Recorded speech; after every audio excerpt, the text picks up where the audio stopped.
If you want to understand why one country has kept obesity under 5%, while the rest of the developed world spirals past 30%, don't look at their gym memberships.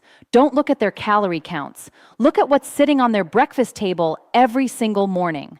And it's not what you think. Hi, I'm Dr. Liana. I'm an emergency medicine physician and gut microbiome researcher. And here's a number that should stop you cold. By the time the average person reaches 55 years old, they've lost between 40 and 60% of their beneficial gut bacteria compared to what they had at age 25. That's not a minor shift.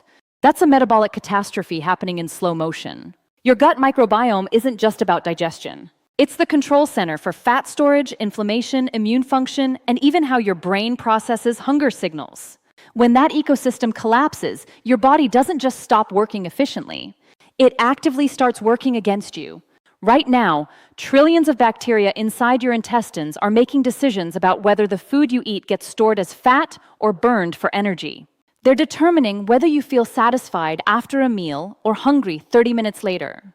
They're controlling inflammation levels that either protect your arteries or quietly damage them. And in most people over 50, the bacteria making those decisions are the wrong ones. The species that should be dominant have been starved out. The species that shouldn't be there at all have taken over.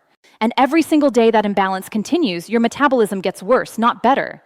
In this video, I'm going to show you the one fermented food that Japanese centenarians eat almost every single morning, the specific bacterial strains it delivers that most Westerners have completely lost, and the exact protocol based on clinical research that can begin rebuilding your gut microbiome and reversing fat storage patterns in as little as 21 days. This isn't about probiotics in a pill. This is about a whole food that's been consumed for over 1,000 years, and that modern science has finally caught up to. Most people have been told that weight gain after 50 is inevitable. Slower metabolism, hormonal changes, aging. You've probably been told to eat less, move more, count every calorie, and eventually, if you're disciplined enough, you'll lose the weight. But after nearly 15 years practicing emergency medicine and studying metabolic disorders, I've observed something that completely contradicts that simplistic advice. The patients I see who maintain healthy weight and metabolic function into their 70s and 80s aren't the ones who count calories obsessively. They're not the ones doing 2 hours of cardio every day. They're the ones whose gut bacteria are still doing the job they're supposed to do.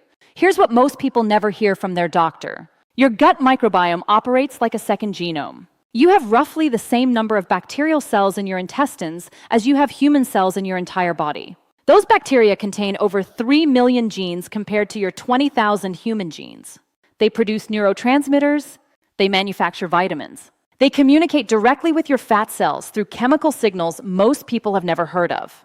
When the right bacteria are present in the right ratios, they send signals that tell your fat cells to release stored energy. They produce short-chain fatty acids that reduce inflammation. They manufacture compounds that make you feel full and satisfied. But when the wrong bacteria dominate, everything inverts. The pathogenic species that thrive on sugar and processed foods send completely different signals. They tell your fat cells to store everything that comes in. They trigger inflammatory cascades that damage your arterial lining and insulin receptors. They produce metabolites that cross the blood-brain barrier and literally hijack your hunger signals, making you crave the exact foods that feed them. It's not willpower. It's not discipline. It's biochemistry.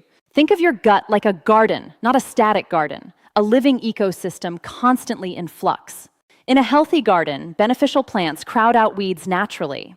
The soil contains the nutrients and organisms that support what you want to grow. But if that garden gets abandoned, if the soil becomes depleted, if you stop planting the species that belong there, the weeds take over. Not because you invited them, because nature abhors a vacuum. Your gut works exactly the same way. The beneficial bacteria you were born with, the species that kept you lean and metabolically healthy in your 20s, they need to be fed. They need specific compounds called prebiotics that most Western diets contain almost none of. When you stop feeding them, they die off. And the space they occupied gets filled by opportunistic species that thrive on sugar, processed starches, and inflammatory seed oils. Here's the uncomfortable truth. Every time you eat a meal, you're not just feeding yourself. You're feeding trillions of bacteria, and whichever species you feed most consistently, those are the ones that multiply.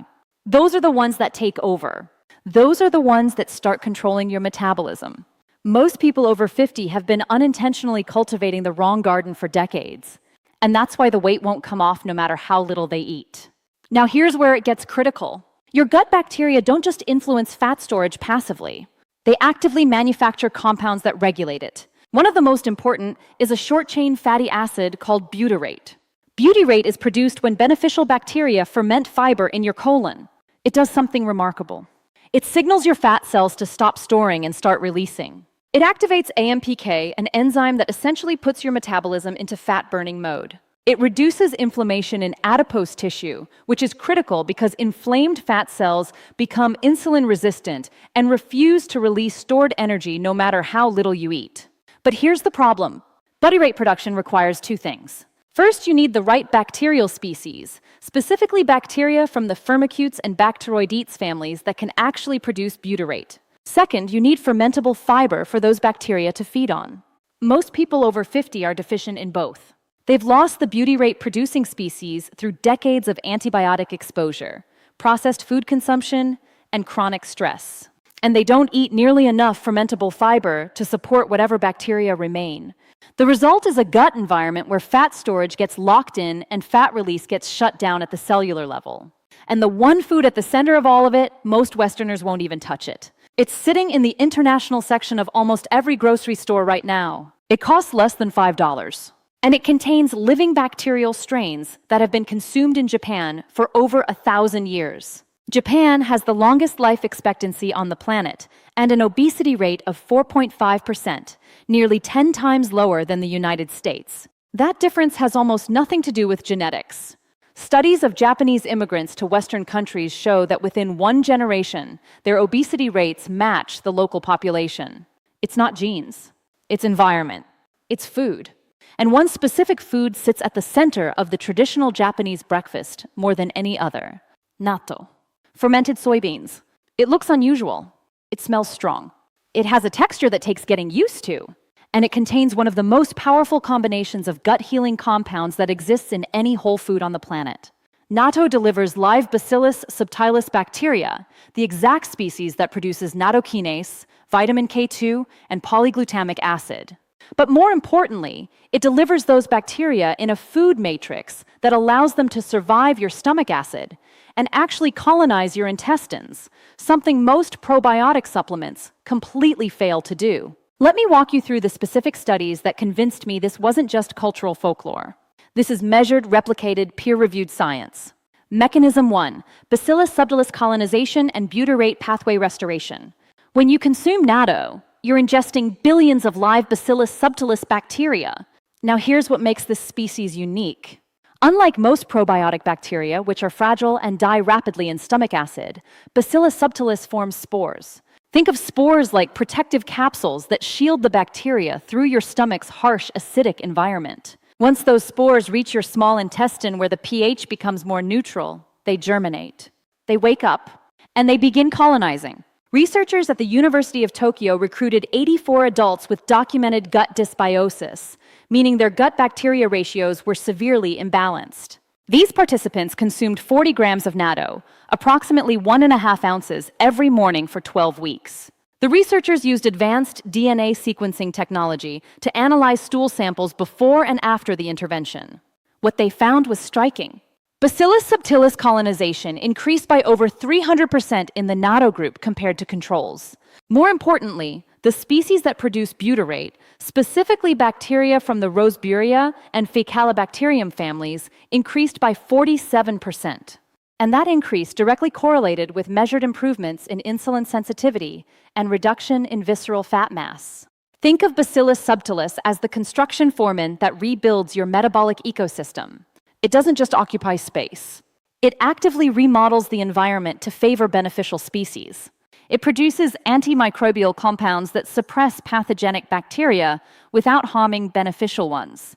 It manufactures enzymes that break down complex fibers into the exact compounds that butyrate-producing bacteria need to thrive. Imagine your gut as a construction site that's been abandoned for years. Weeds have grown over everything. The foundation is cracked. The infrastructure is failing. Bacillus subtilis shows up with a crew and starts clearing the site, repairing the foundation, and creating conditions where the right structures can be rebuilt. What this means for you is direct. When your beauty rate producing bacteria come back online, your fat cells start receiving the signal to release stored energy instead of hoarding it. Your insulin sensitivity improves because the inflammation in your adipose tissue decreases. Your hunger signals normalize because the bacteria producing appetite-suppressing compounds are no longer starved out. Mechanism 2. Nattokinase and metabolic inflammation reduction. Natto contains an enzyme called nattokinase that exists in virtually no other food source. This enzyme has been studied extensively for its effects on blood clotting and arterial health. But what's newer, and what most people never hear about, is its impact on metabolic inflammation, specifically inflammation in adipose tissue that directly causes insulin resistance and fat storage. When your body is in a chronic inflammatory state, your fat cells become resistant to signals telling them to release stored energy. They essentially lock down. Even if you're eating in a caloric deficit, even if your insulin levels are low, inflamed fat cells refuse to cooperate. They hold on to triglycerides as if you're in the middle of a famine. This is why so many people hit weight loss plateaus where the scale simply won't move, no matter how little they eat. Researchers at Penn State University conducted a randomized controlled trial involving 92 adults with elevated inflammatory markers, specifically high sensitivity C-reactive protein, above 3 milligrams per liter. Half the participants consumed 100 grams of natto daily for 16 weeks. The other half consumed an equivalent amount of boiled soybeans without fermentation. Using laboratory assays to measure inflammatory biomarkers, the researchers found that the natto group showed a 28% reduction in C-reactive protein, a 32% reduction in interleukin-6, and a 19% reduction in tumor necrosis factor alpha. These are the three primary inflammatory cytokines that drive insulin resistance and fat storage. The boiled soybean group showed no significant changes. But here's where it gets fascinating.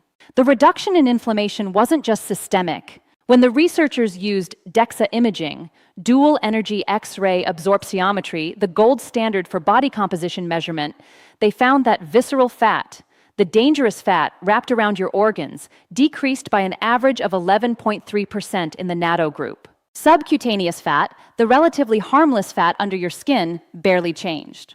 That tells you something critical. Nattokinase isn't causing general weight loss through caloric restriction. It's specifically targeting the inflammatory fat that drives metabolic disease. Think of metabolic inflammation like a fire alarm that's been stuck in the on position. Your fat cells are in permanent emergency mode. They're not listening to normal signals anymore. They're just holding on to everything because the alarm keeps screaming that danger is present. Nattokinase doesn't just reduce inflammation. It resets the alarm system. It allows your fat cells to start responding normally again to insulin, to leptin, to all the hormones that regulate energy balance. Mechanism 3, vitamin K2 and adiponectin activation. Natto contains the highest concentration of vitamin K2 in the form of MK7 of any food on the planet. 100 grams of natto delivers approximately 1,000 micrograms of K2 MK7. To put that in perspective, the next highest sources like aged cheese contain maybe 75 micrograms. You'd have to eat 13 servings of cheese to get what one serving of natto provides. Now here's why that matters for fat loss. Vitamin K2 activates a protein called osteocalcin. Most people think of osteocalcin as a bone health protein, and it is. But recent research has uncovered something unexpected. Osteocalcin also regulates adiponectin, a hormone produced by your fat cells that essentially tells your body to burn fat for energy instead of storing it. Researchers at Tufts University, following over 2,400 participants in the Framingham Heart Study over an 8-year period, found that individuals with the highest dietary intake of vitamin K2 had adiponectin levels 36% higher than those with the lowest intake. More importantly, the high K2 group showed significantly lower rates of new-onset type 2 diabetes and metabolic syndrome even after controlling for body weight, physical activity, and overall diet quality. The K2 itself was providing metabolic protection independent of other factors. Here's the mechanism. When you consume adequate K2, it carboxylates osteocalcin, meaning it activates it into its functional form. Activated osteocalcin then signals your pancreas to produce more insulin only when needed, improving insulin sensitivity. It signals your fat cells to increase adiponectin production. and adiponectin acts like a metabolic switch. High adiponectin levels tell your body that energy is abundant. It's safe to burn fat. You're not in starvation mode. Low adiponectin levels, which is what most overweight people have, tell your body to conserve every calorie because scarcity might be coming. Think of adiponectin as the metabolic permission slip your body needs to actually release stored fat. Without adequate levels, your body stays in conservation mode no matter how little you eat. You can restrict calories to 1,200 a day, and your body will just slow your metabolism to match because it thinks you're starving. But when adiponectin levels are high, your body interprets the situation completely differently. It reads abundance. It allows fat burning. It maintains metabolic rate even in a caloric deficit. Mechanism 4, polyglutamic acid and gut barrier restoration. Natto contains a unique compound called polyglutamic acid, a long-chain polymer of glutamic acid that forms the sticky, stringy texture that makes natto so distinctive. That texture isn't a bug, it's a feature. Polyglutamic acid does something remarkable in your digestive tract. It increases the absorption of minerals, particularly calcium and magnesium, by forming complexes that protect them from binding to phytates and other anti-nutrients. But more importantly for fat loss, it directly strengthens your intestinal barrier. Your gut lining is supposed to be selectively permeable. It allows nutrients through while keeping bacterial endotoxins, undigested food particles, and inflammatory compounds out of your bloodstream. But in most people over 50, that barrier has become compromised. Years of processed food consumption, chronic stress, NSAID use, and alcohol exposure create gaps in the tight junctions between intestinal cells. When those gaps form, bacterial endotoxins called lipopolysaccharides leak into your bloodstream. Your immune system detects them and triggers chronic low-grade inflammation. And that inflammation directly causes insulin resistance and fat storage. Researchers at Kyoto University conducted a study involving 69 adults with documented intestinal permeability, measured using the lactulose mannitol test, the gold standard for assessing gut barrier function. Participants consumed 50 grams of natto daily for 8 weeks. Post-intervention testing showed a 33% improvement in gut barrier integrity scores. Even more impressive, blood levels of lipopolysaccharides decreased by 41%. And markers of systemic inflammation dropped correspondingly. Here's why that matters. When your gut barrier is intact, bacterial endotoxins stay where they belong, in your intestines. Your immune system isn't constantly activated. Inflammation decreases. And when inflammation decreases, your fat cells become insulin sensitive again. They start responding to the hormones telling them to release energy. Polyglutamic acid essentially patches the holes in your gut lining, stopping the inflammatory cascade at its source. Think of your gut lining like the hull of a ship. Small leaks might not sink you immediately, but over time, water accumulates. The ship rides lower. It becomes sluggish. Eventually, it takes on so much water it can barely move. Most people are trying to bail out the water, trying to manage inflammation with anti-inflammatory drugs or supplements, while ignoring the leaks.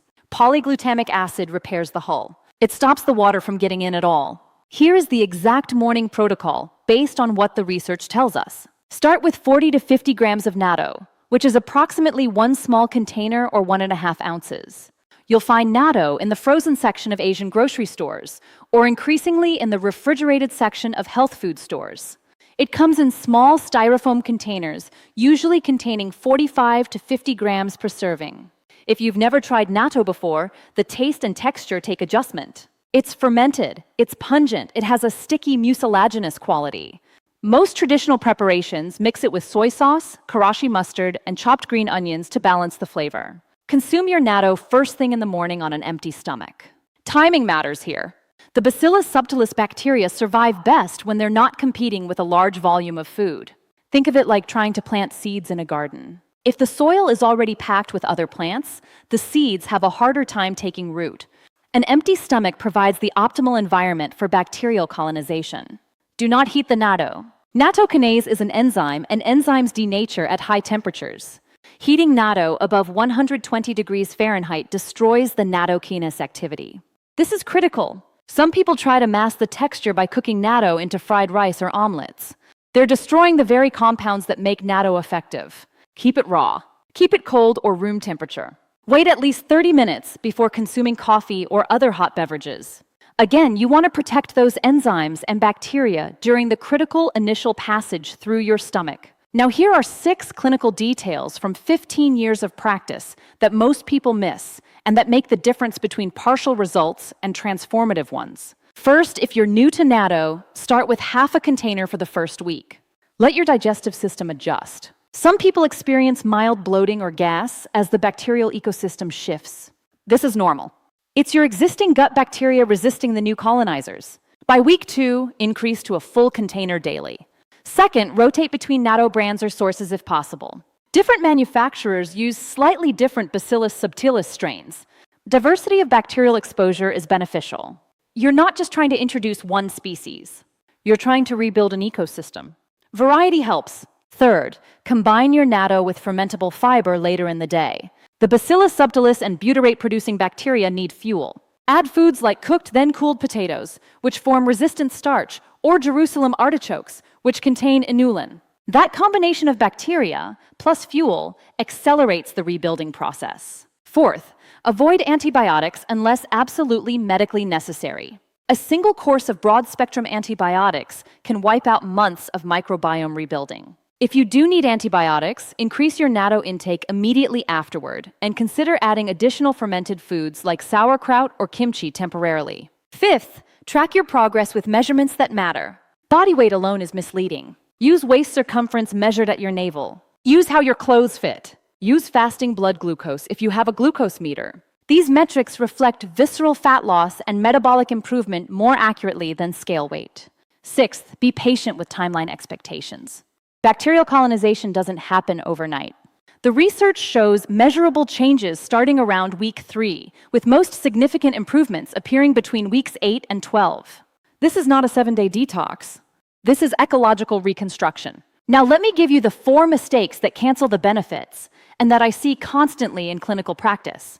Mistake 1, consuming natto with heavily processed foods. If you eat natto in the morning, then have a bagel with cream cheese and a sugary latte an hour later, you're feeding the wrong bacteria. The Bacillus subtilis you just introduced has to compete with the pathogenic species that thrive on refined carbohydrates. You're essentially trying to plant a garden while simultaneously fertilizing the weeds. The beneficial bacteria lose that competition every time. If you're going to do this protocol, you need to at least reduce processed carbohydrates and seed oils for the first month while the ecosystem rebuilds. Mistake 2, skipping days frequently. Bacterial colonization requires consistency. If you consume natto 5 days, skip 2 days, consume 3 days, skip 4 days, the Bacillus subtilis never establishes stable colonization. It's like trying to build a house but only working on it randomly. The foundation never fully sets. Commit to daily consumption for at least 8 weeks before assessing results. Mistake 3, expecting fat loss without addressing stress and sleep. Your gut bacteria are exquisitely sensitive to cortisol. Chronic stress and sleep deprivation shift your microbiome toward pathogenic species no matter what you eat. If you're consuming natto daily, but sleeping 5 hours a night and running on constant stress, you're trying to fill a bucket with a hole in the bottom. The beneficial bacteria you're introducing can't compete with the cortisol-driven dysbiosis. Sleep and stress management aren't optional. They're foundational. Mistake 4, giving up before the adaptation period completes. Natto is an acquired taste. The texture is unusual. The smell is strong. Most people try it once, hate it, and never go back. But taste adaptation is real. Studies show that repeated exposure to novel foods changes taste perception within 2 to 3 weeks. The people who benefit from natto are the ones who push through the initial adjustment period. Mix it thoroughly with soy sauce and mustard. Add it to rice with vegetables. Find a preparation that makes it tolerable. By week 3, most people find it significantly more palatable. By week 8, many people actually enjoy it. Let's lock in everything we covered. Your gut microbiome is the control center for fat storage, inflammation, and metabolic health. By age 55, most people have lost between 40 and 60% of their beneficial gut bacteria. That loss directly causes the weight gain, insulin resistance, and metabolic decline that most people assume is inevitable aging. Natto delivers 4 distinct mechanisms that rebuild your gut ecosystem. Bacillus subtilis colonization restores butyrate-producing bacteria. Nattokinase reduces the metabolic inflammation that locks fat storage in place. Vitamin K2 activates adiponectin, the hormone that gives your body permission to burn stored fat. And polyglutamic acid repairs your gut barrier, stopping inflammatory endotoxins from triggering systemic inflammation. The protocol is straightforward. 40 to 50 grams of natto every morning on an empty stomach. Don't heat it. Wait 30 minutes before other foods or hot beverages. Combine with fermentable fiber later in the day. Avoid antibiotics when possible. Measure progress with waist circumference and metabolic markers, not just scale weight. Expect measurable changes around week 3 with most significant improvements between weeks 8 and 12. And here's what I need you to understand. Aging is not a sentence. It is not a predetermined biological slide toward metabolic dysfunction that you're simply obligated to observe. The gut bacteria you had at 25, the ones that kept you lean and metabolically healthy, they still exist. They haven't disappeared from the planet. They've just disappeared from your intestines. And you can bring them back. Not through a pill, not through a proprietary supplement blend. Through a whole food that's been consumed for over 1,000 years and that costs less than a cup of coffee. Your metabolism is not broken. Your gut ecosystem is depleted. There's a difference. Broken suggests irreparable. Depleted suggests emptied, which means it can be refilled. The bacteria are waiting. The mechanisms are built into your biology. The question is simply whether you're willing to feed the garden you want to grow instead of the weeds that have taken over. I see messages from people who've watched several of my videos and didn't realize they weren't subscribed. Could you double check right now? It's free, takes 2 seconds, and it helps this channel reach more people like you who want real science-based health information. And if this information was useful to you, I need you to do 2 things. First, share this video with someone you care about who's been struggling with stubborn weight or metabolic issues. Second, give it a like. It genuinely helps this channel reach more people who are looking for real evidence-based health content. Check out my previous videos where I go deep on the specific foods most people eat every day that are actively destroying gut bacteria and exactly what to replace them with. In my next video, I'm breaking down the second most underestimated driver of metabolic aging, one that has nothing to do with diet and everything to do with a biological rhythm most people have completely disrupted. Dr. Liana out.